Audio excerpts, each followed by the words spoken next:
दिनों अमेरिका के राष्ट्रपति डोनाल्ड ट्रंप काफी चर्चा में हैं और उनके चर्चा में रहने का कारण है उनका टैरिफ नियम।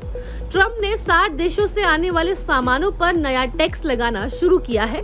हालांकि उन्होंने इस पर 90 दिनों के लिए रोक लगा दी है। वहीं अमेरिका ने चीन पर टैरिफ बढ़ाकर 125% कर दिया है, जिसके बाद से ही दोनों देशों के बीच टैरिफ जंग छिड़ गई है।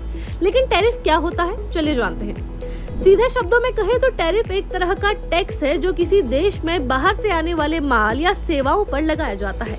यानी जब कोई सामान सीमा पार कर आपके देश में आता है तो उस पर सरकार टैक्स वसूलती है। टैरिफ दो तरीकों से लिया जा सकता है।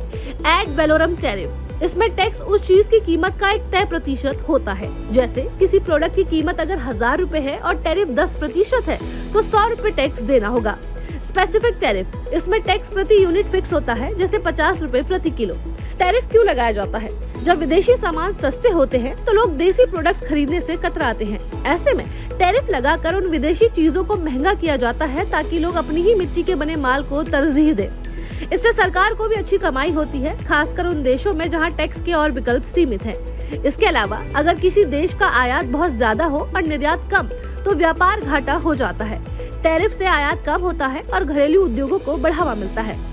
अब टैरिफ को लेकर भारत की चिंता क्यों बढ़ी? भारत अमेरिका को दवाइयाँ, गाड़ियाँ, स्टील, इलेक्ट्रॉनिक्स और कपड़े जैसे कई सामान बेचता है। अगर अमेरिका ने 27% का टैरिफ थोप दिया तो भारतीय चीजें वहाँ महंगी हो जाएंगी। नतीजा ये होगा कि अमेरिका के लोग और कंपनियां भारत से कम खरीदारी करेंगे और भारतीय कंपनियों को झटका लगेगा। इस तरह से देखा जाए तो भले ही यह लड़ाई अमेरिका और चीन के बीच की हो, लेकिन इसकी चपेट में भारत जैसे देशों को भी नुकसान उठाना पड़ सकता है।